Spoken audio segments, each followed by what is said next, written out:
Today, we're going to look at a tangent identity for a triangle. Of course, since tangent is not defined for the 90 degree, it goes to infinity as an angle approaches 90 degrees. So here, this is only true for non-right triangles. So we have the sum of tangent of the angles equals the product of the tangent. An interesting and useful identity. How do we prove that? First, we notice that for ABC, there are interior angles for a triangle, that is, they add up to 180 degrees.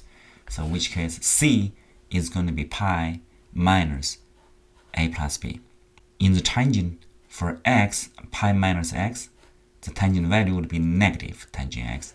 Plug into our relation here, we're going to have this. Tangent C will equal negative tangent of A plus B. We're going to use the tangent of sum identity. That is, tangent A plus B equal tangent A plus tangent B over 1 minus tangent A times tangent B.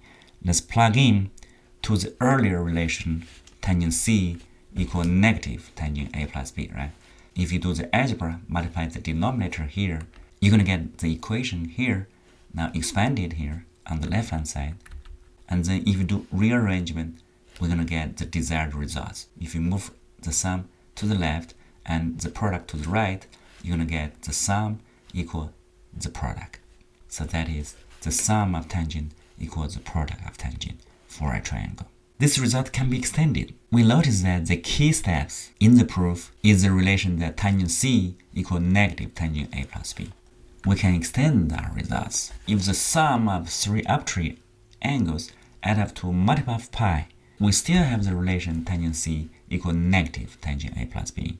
Whatever the steps we did earlier still applies, so we can continue to reach the same conclusion.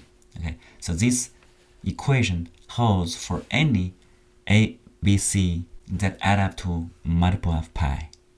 For this and other interesting math problems, please like, share, and subscribe to the channel.